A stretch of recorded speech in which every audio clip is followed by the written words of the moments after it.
Time for our chat with Patty Spittler from Pet Pals TV and award-winning photojournalist Steve Schweitzer with important messages about protecting pets from poisons, both the known and those you may not know all about, particularly important during the holidays.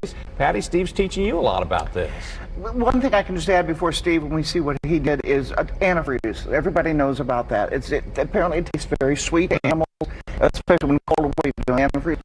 Better safe than sorry. Don't let them drink it. Right, Steve?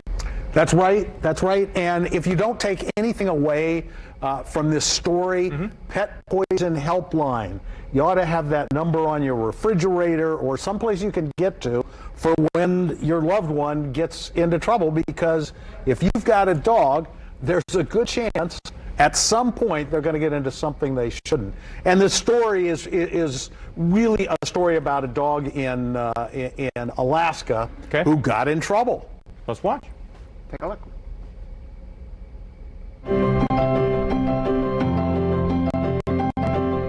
Meet Bowie. He lives in Anchorage, Alaska. But last year, when he was just a few months old, his owner, Jamie Bolton, got the kind of scare all dog owners dread. He'd been playing outside in the frigid outdoors with her daughter and a friend. The puppy dog had come back inside and the children had come back in, and Bowie started vomiting. The only way I can describe it is like a black tar that he had been vomiting. So as I'm cleaning it up, I see little remnants of packaging, and I looked and I realized that it was the packaging from the hand warmers. So I called the Pet Poison Control Hotline, and they did some intake on Bowie. Pet Poison Hotline, we are a 24/7 animal poison control center. So this is what we do when an animal got into something that it shouldn't. And our goal is to evaluate that case and determine whether or not that object, the toxin, potential toxin that pet got into could cause poisoning. So the first thing that we do is we get information about that patient. So we learned that he was a puppy, we got his breed, his age, his weight. They immediately recommended that I get him over to that emergency. And so then our next step is to talk to the veterinarian on his case. And most importantly, what sort of treatment they should be doing for Bowie so we can give him the best prognosis possible.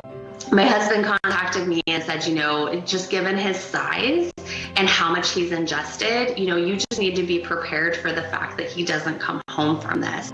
They kept him overnight, and then the next day I received a call from the vet at Pet Emergency, and they said it actually looked really good because we had contacted the Pet Poison Control Hotline so quickly. Stories like that underscore what you said. Get that hotline number, put it somewhere, because what you don't even think of as a poison can be poison. Right, and one thing that I didn't think about was, the vet's going to know what to do, but they explained that in vet school they get an overview of pet poisoning, but this is who your vet calls, because they don't know exactly what to do for a specific poison. So when I called our vet because our cat ate our amaryllis, they may have reached out to that as well? Right. All right, they did it quickly, so thank you. And this weekend, she talks more about some things to look out for over the holidays. Your house is just full of problems for your pets over the holidays. You're playing Santa Claus, too? Speaking of holidays, a little something from my wife, Sheila, Ghost and Me. It's a calendar with Bernese Mountain Dogs every day. Good Dog Day. Thank you, Steve. He gets me this every year. He and Sheila. Same one, or a new year at least? I love it. Is it 2022? Okay, good. It is 2022. Don't forget, you can watch Pet Pals TV Saturdays at 10:30 in the morning here on Wish TV. You can also always go to Pet Pals TV. Thank you both very much. It is